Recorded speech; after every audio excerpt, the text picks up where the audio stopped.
चलिए आज बात करते हैं एक ऐसे प्रधानमंत्री की जिन्हें आधुनिक भारत का आर्किटेक्ट भी कहा जाता है और जिनकी विरासत पर गहरे दाग भी हैं। एक ऐसा नाम पीवी नरसिम्हा राव, जिनके फैसलों ने भारत की तकदीर बदल दी, लेकिन जिन्हें यूं कहें तो उनकी ही पार्टी और इतिहास ने लगभग भुला दिया। और यही तो सबसे बड़ी पहेली है।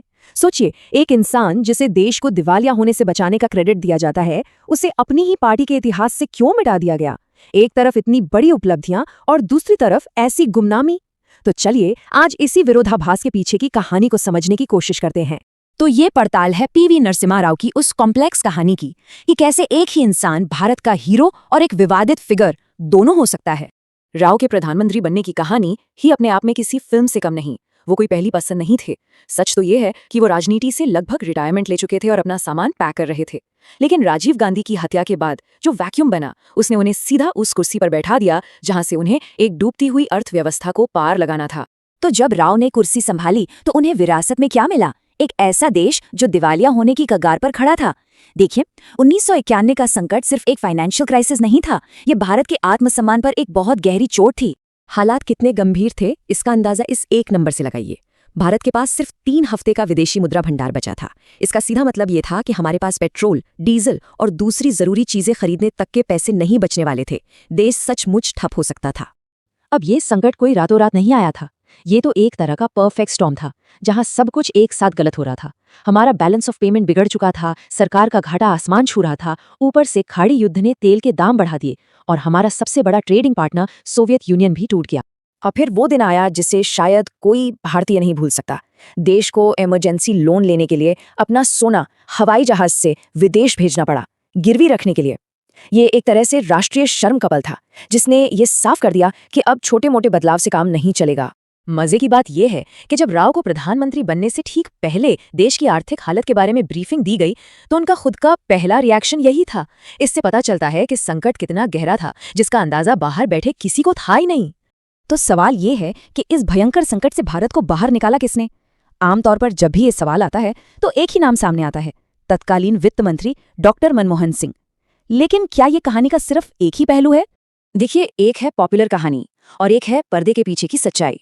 पॉपुलर कहानी के हीरो बेशक डॉक्टर मनमोहन सिंह हैं, लेकिन जो नई रिसर्च और किताबें सामने आई हैं वो बताती हैं कि इन सुधारों के पीछे असली राजनीतिक मास्टरमाइंड नरसिम्हा राव थे। वो एक ढाल की तरह थे जिसके बिना ये सुधार हो ही नहीं सकते थे। तो राव ने आखिर ऐसा क्या किया जो उनसे पहले राजीव गांधी जैसा बहुमत वाला नेता भी नहीं कर पाया था? उनकी सरकार माइनॉरिटी में थी। इसके बावजूद उन्होंने विपक्ष को मैनेज किया, अपनी ही पार्टी के पुराने समाजवादियों को शांत रखा और सबसे बड़ी बात, मनमोहन सिंह जैसे एक्सपर्ट्स को खुली छूट दी। उन्होंने एक तरह से सारी पॉलिटिकल हिट खुद पर ले ली। और विनय सीतापति की ये बात सब कुछ साफ कर देती है। वित्त मंत्री तो जरूरी थे, पर राव का वो राजनीतिक कौशल और हिम्मत न होती तो 1991 के रिफॉर्म्स शायद फाइलों में ही दबे रह जाते। लेकिन एक तरफ जहां राव देश की इकोनॉमी को बचा रहे थे, वहीं दूसरी तरफ उनकी विरासत पर एक ऐसा धब्बा लगने वाला था जो शायद कभी नहीं मिट सका। उनके कार्यकाल का सबसे बड़ा और सबसे काला अध्याय, बाबरी मस्जिद का विध्वंस। तो हुआ क्या था? नवंबर 1992 में राज्य सरकार ने सुप्रीम कोर्ट को भरोसा दिया कि सब शांति से होगा, लेकिन दिसंबर की शुरुआत तक अयोध्या में 1 लाख से ज्यादा लोग जमा हो चुके थे। 5 दिसंबर को इंटेलिजेंस ने साफ साफ चेतावनी दी कि मस्जिद पर हमला हो सकता है, और फिर 6 दिसंबर को एक बेकाबू भीड़ ने ढांचे को गिरा दिया। अब इल्जाम सीधे सीधे प्रधानमंत्री पर लगे। आलोचकों ने कहा कि राव इस साजिश में शामिल थे कि उन्होंने जानबूझकर कोई एक्शन नहीं लिया।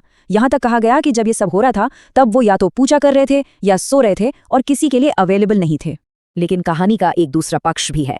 राव का बचाव करने वाले कहते हैं कि उनके हाथ बंधे हुए थे, उनकी सरकार अल्पमत में थी। राष्ट्रपति शासन लगाने के लिए उन्हें ना अपनी पार्टी का पूरा सपोर्ट था, ना ही विपक्ष का। कानूनी तौर पर भी सुप्रीम कोर्ट और गवर्नर की तरफ से उन्हें कोई मदद नहीं मिली थी। सत्ता से हटने के बाद राव की कहानी का शायद सबसे दुखद हिस्सा शुरू होता है।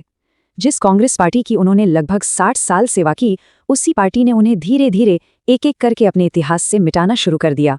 ये एक एक करके हुआ। पहले सोनिया गांधी ने सार्वजनिक तौर पर उन पर आरोप लगाए। फिर 1998 में उन्हें चुनाव लड़ने के लिए टिकट तक नहीं दिया गया। और हद तो तब हो गई जब 2004 में उनकी मौत के बाद उनकी बॉडी को कांग्रेस हेडक्वार्टर के अंदर ले जाने की इजाजत भी नहीं दी गई। उनका अंतिम संस्कार दिल्ली की जगह हैदराबाद में करना पड़ा और उनके नाम पर राजधानी में कोई स्मारक तक नहीं बना। और जरा ये आंकड़ा देखिए, ये बहुत कुछ कहता है। पार्टी ने कहा कि राव की वजह से कांग्रेस का पतन हुआ, लेकिन सच तो ये है कि 1996 में बाबरी मस्जिद और तमाम विवादों के बावजूद राव ने 140 सीटें जीती थीं। ये नंबर सोनिया गांधी के नेतृत्व में 2004 से पहले कांग्रेस की बेस्ट परफॉर्मेंस से सिर्फ 5 सीटें कम था। तो आखिर में सवाल यही आता है कि पीवी नरसिम्हा राव को कैसे याद रखा जाए, एक हीरो या एक विलन?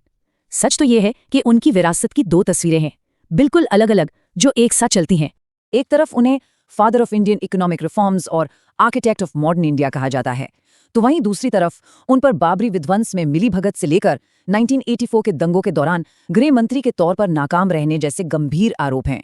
एक चतुर रणनीतिकार जिस पर भ्रष्टाचार के भी आरोप लगे, हालांकि वो बाद में बरी हो गए। और शायद यही बात उन्हें इतिहास में सबसे अलग बनाती है। एक माइनॉरिटी सरकार के प्रधानमंत्री होते हुए, हर तरफ से विरोध झेलते हुए उन्होंने जो कर दिखाया वो वाकई असाधारण था। दुनिया में ऐसे कम ही नेता हुए हैं जिन्होंने इतनी कम ताकत के साथ इतना कुछ हासिल किया हो। कपिल कोमेरेड्डी की ये लाइन शायद सबसे सही तरीके से उनकी विरासत को बयां करती है कि अगर नेहरू ने डिस्कवरी ऑफ इंडिया लिखी तो राव ने भारत को री इन्वेंट किया। उन्होंने सिर्फ देश को एक संकट से नहीं निकाला, बल्कि उसे एक नई शक्ल दी, एक नई पहचान दी। तो सवाल आखिर में वहीं आकर रुक जाता है, इतिहास इस हाफ लायन को कैसे याद रखेगा? एक ऐसे शेर के तौर पर जिसने भारत को आर्थिक पतन के जबड़े से निकाल लिया, या एक ऐसे नेता के तौर पर जो अपने सबसे मुश्किल इम्तिहान में नाकाम रहा? इसका जवाब शायद वक्त ही दे सकता है।